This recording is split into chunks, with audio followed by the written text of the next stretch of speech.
আজকে ভিডিওতে আমরা কথা বলবো পোকো M7 Pro 5G ফোনটা নিয়ে। পোকোর এই নতুন 5G স্মার্টফোনটি বাজারে বেশ আলোড়ন ফেলেছে। চলুন দেখে নেওয়া যাক ফোনটা কতটা দমদার আর কোন কোন ক্ষেত্রে এই ফোনটাতে আমরা কম্প্রোমাইজ দেখতে পাচ্ছি এবং এই ফোনটা কি আমাদের কেনা উচিত সব কিছু নিয়ে আজকে ভিডিওটি হতে চলেছে। তো ওয়েলকাম বন্ধুরা, আশা করছি আপনারা সবাই ভালো আছেন।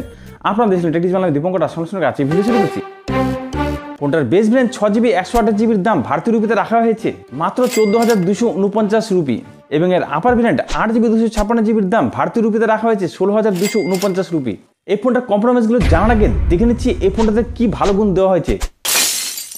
প্রথমে এই ফোনটার ভালো গুণের কথা বলতে হচ্ছে এর ডিজাইনের কথা। পোকো M7 Proতে রয়েছে সুন্দর dual tone design, plastic frame এবং বডি হলো ফোনটা দেখতে একদম প্রিমিয়াম লাগছে আমার কাছে। তিনটি কালারে এই ফোনটাকে আপনারা কিনতে পারবেন। 7.9mm এর চড়া রাখা হয়েছে আর ওজনে মাত্র 190 গ্রাম, অর্থাৎ হাতে নিলে ফোনটা খুব একটি ভারী মনে হবে না।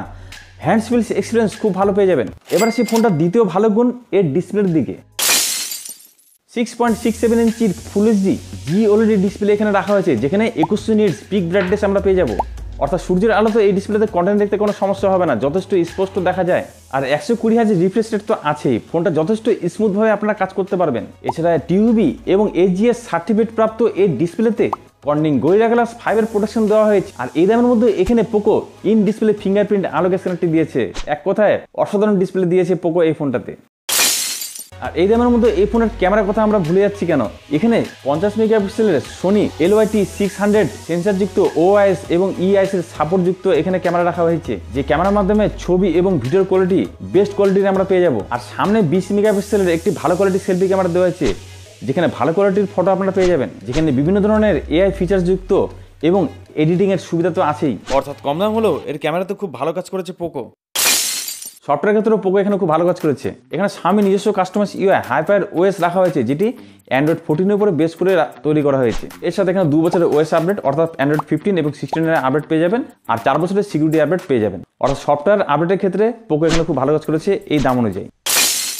আর প্রসেসরের ক্ষেত্রে এখানে Dimensity 7025 আল্ট্রার মতন একটি পাওয়ারফুল প্রসেসর দিয়েছে পোকো, যেটি ডেইলি ইউজের জন্য এবং হালকা গেমিংয়ের জন্য আমরা একদম পারফেক্ট বলতে পারি।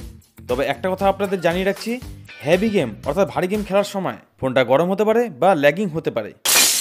ব্যাটারির যদি কথা বলি, তাহলে এই ফোনটাতে 5110 mAh এর বছরের ব্যাটারি দেওয়া হয়েছে, যেখানে 45 ওয়াটের চার্জিং সাপোর্ট আছে এবং চার্জারটা তো বক্সে পেয়ে যাবেন।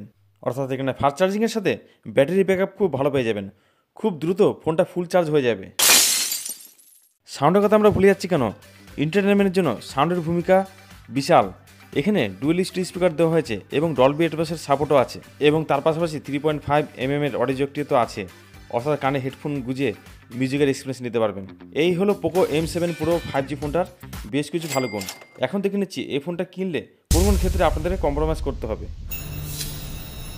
স্বাভাবিকভাবে এই দামের মধ্যে আমরা 4K রেজুলেশনে ভিডিও রেকর্ডিং করতে পারছি না।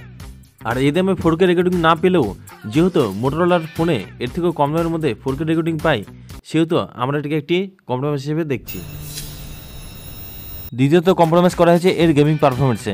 এখানে আপনারা কোনো মতেই হেভি গেমিং করতে পারবেন না, নর্মাল কোয়ালিটি এবং ফ্রেম রেটে আপনারা খেলতে পারবেন। অর্থাৎ কোনো মতে এটা একটি গেমিং ফোন নয়। এমনকি অতিরিক্ত মাল্টিটাস্ক করলে ফোনটা গরম হতে পারে, এটা আপনাদের খেয়াল রাখতে হবে, যেহেতু এটা পোকোর ফোন। বাদবাকি পোকোর ব্র্যান্ডিংয়ের উপরে অনেকের ভরসা থাকে না, অনেকে এই ব্র্যান্ডটাকে পছন্দ করে না একটি ভালো ফোন হিসাবে। মোট কথা পোকো M7 Pro 5G এই ফোনটা আমাদের কেনা উচিত। দেখুন, আমার মতামত অনুযায়ী পোকো M7 Pro 5G একটি ভালো 5G ফোন এই দাম অনুযায়ী, যেখানে সুন্দর ডিজাইন, ভালো কোয়ালিটির ক্যামেরা এবং ডিসপ্লে আপনারা পেয়ে যাবেন এবং ভালো কোয়ালিটির সাউন্ডও তো পাচ্ছেনই।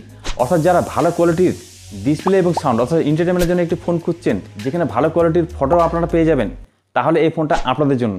কিন্তু আপনারা যদি হাইফাই গেমিংয়ের জন্য একটি ফোন খুঁজছেন এবং যেখানে 4K রেজুলেশনে ভিডিও রেকর্ডিং করতে পারবেন এই ধরনের ফোন খুঁজছেন, তাহলে কিন্তু এই ফোনটা আপনাদের জন্য একদমই নয়। তাহলে আপনারা অন্য কোনো বিকল্প এই দামের মধ্যে খুঁজে নিতে পারেন। তো এখন আপনাদেরকে সিদ্ধান্ত নিতে হবে, আপনারা 14,249 রুপির মধ্যে পোকো M7 Pro 5G এই ফোনটা কিনবেন, না এই দামের মধ্যে আপনারা অন্য কোনো ফোন কিনবেন।